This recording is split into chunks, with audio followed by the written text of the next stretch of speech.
Coucou, il s'est passé quelque chose? Tu travailles dans un cabinet d'avocats, non?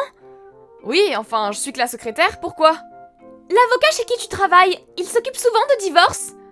Il s'occupe pas des divorces, mais il peut te recommander un confrère. Tu connais quelqu'un qui veut divorcer? Oui, je vais divorcer. Toi? Pierre et toi divorcer, vraiment? On a décidé de divorcer. C'est pour ça que je cherche un avocat en qui je peux avoir confiance. Je me suis souvenu que tu travaillais dans un cabinet. Tu pourrais m'en recommander un? Je suis désolée pour vous. Vous vous connaissez depuis le lycée. Et vous aviez l'air si proche, je suis vraiment étonnée. Il a dû se passer quelque chose, non? Ça a été un peu compliqué en ce moment. On a eu une dispute assez violente. Résultat, on a tous les deux décidé qu'on pouvait pas rester ensemble. Je pensais pas que ça allait si mal entre vous. C'est vraiment dommage. Je demanderai une recommandation quand j'irai au cabinet. Tu as des questions?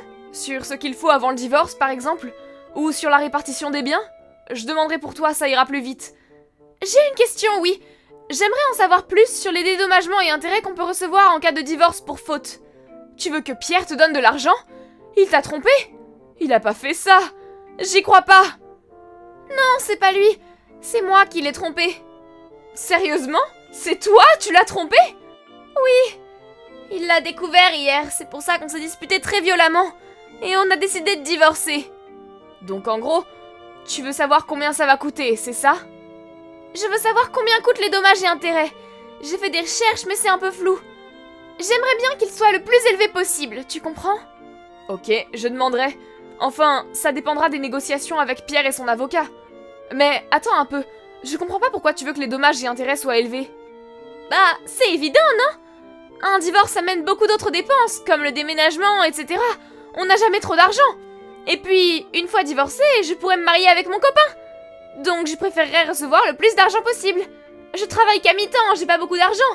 Alors un petit coup de pouce, ça fera pas de mal. Mais de quoi tu parles? Je suis pas sûre de comprendre. Tu penses que c'est à Pierre de te payer? Dis-moi que je me trompe. Hein? C'est bien à la fille de recevoir de l'argent en cas d'infidélité, non? D'après mes recherches, les dommages et intérêts en cas d'infidélité sont pas très élevés. Mais je me dis que c'est mieux que rien. Quoi? Tu rigoles?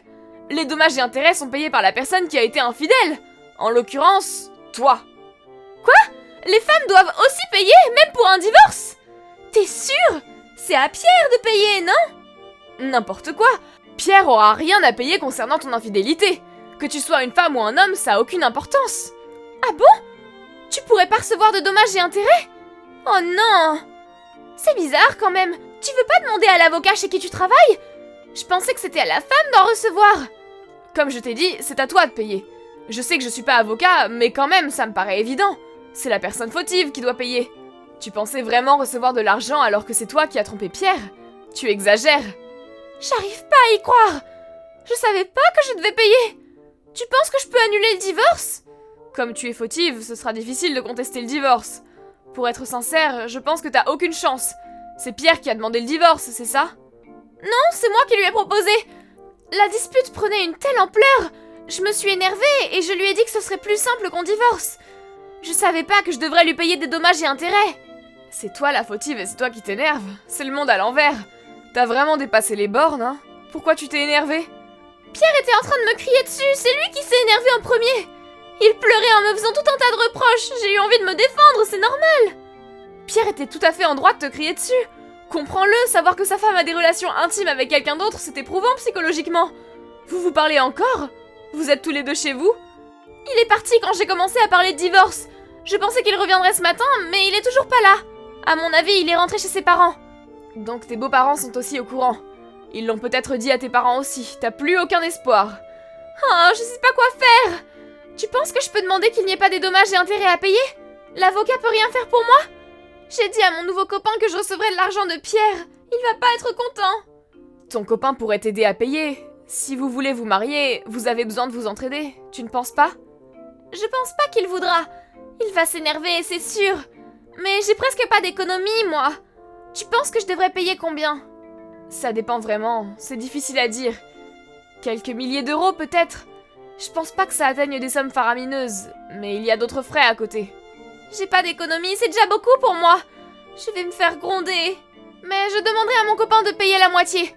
On fera des concessions sur le mariage et la lune de miel. Tu sais, t'aurais vraiment dû réfléchir avant. J'ai agi sous la colère.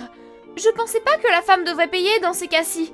Et puis, c'est un peu cher quand même. Pierre mérite au moins ça, tu ne trouves pas? C'est une épreuve douloureuse pour lui. Et ton copain, il est pas marié, j'espère. Si, il a une femme. Je sais pas si elle est au courant.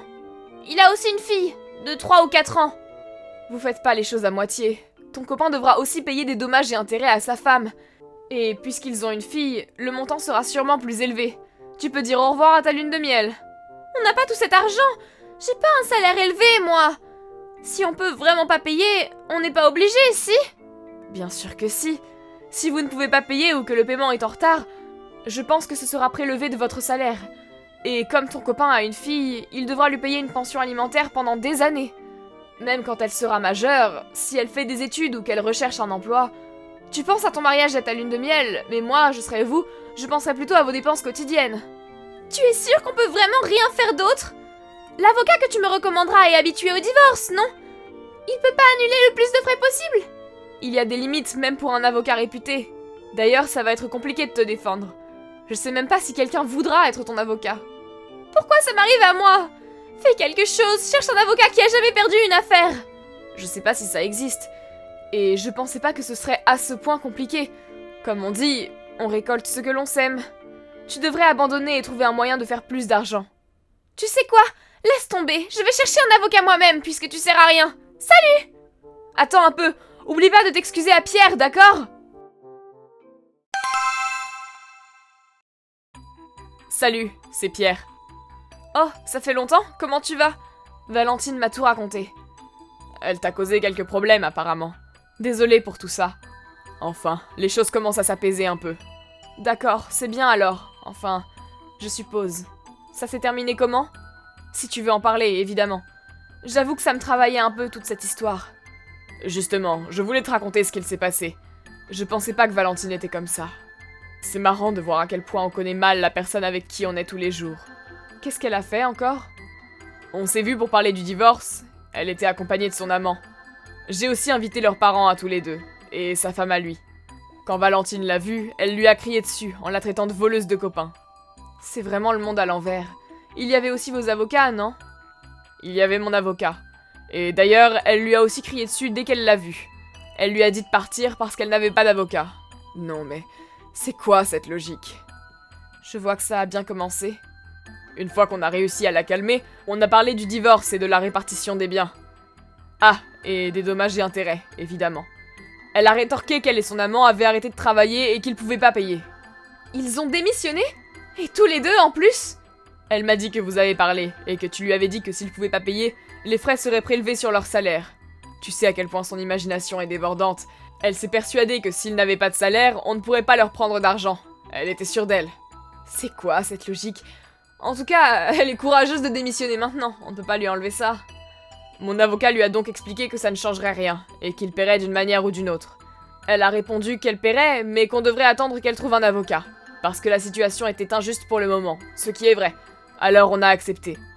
Elle a dit après ça qu'une fois qu'elle aura trouvé un avocat, elle veut qu'on réduise les dommages et intérêts. Hein? Mais qu'est-ce qui se passe dans sa tête? C'est quoi cette demande? J'ai pas compris non plus. Mais le pire dans tout ça, c'est qu'elle a essayé d'embaucher mon avocat. Devant moi, en pleine discussion. T'imagines? Elle lui a promis de le payer 2 fois plus que moi. Mon avocat se retenait de rire. C'était vraiment gênant. J'ai honte de m'être mariée avec quelqu'un comme ça. Tu m'étonnes. Votre discussion s'est terminée comment? Les parents de Valentine l'ont forcée à se taire. Et ils ont aidé à trouver un arrangement. Ils paieront les dommages et intérêts. Et quand Valentine aura trouvé un autre travail, elle leur remboursera petit à petit.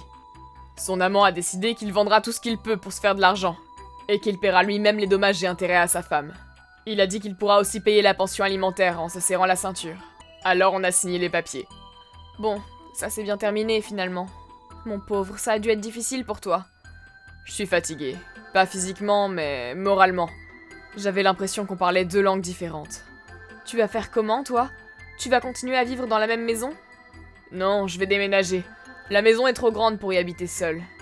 Et puis, j'ai peur que Valentine finisse par me harceler. Je pense à ma sécurité, tu comprends? J'ai aussi demandé à être mutée au travail. Il vaut mieux être prudent. Je me demande ce qu'il s'est passé pour que Valentine finisse comme ça.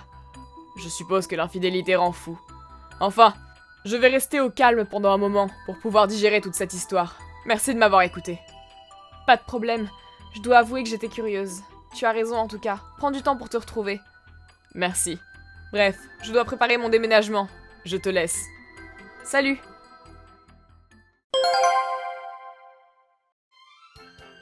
Comme prévu, Pierre a secrètement déménagé et a été muté dans un autre département. Valentine remboursait sagement sa dette sous la surveillance de ses parents. Mais comme Pierre le pensait, elle a cherché à le retrouver. Elle a même essayé d'entrer par effraction dans leur ancien appartement, puisque la serrure a été changée. Enfin, c'est sans grande surprise que cette histoire s'est achevée au poste de police. Merci d'avoir visionné cette vidéo. N'hésitez pas à la liker et à vous abonner.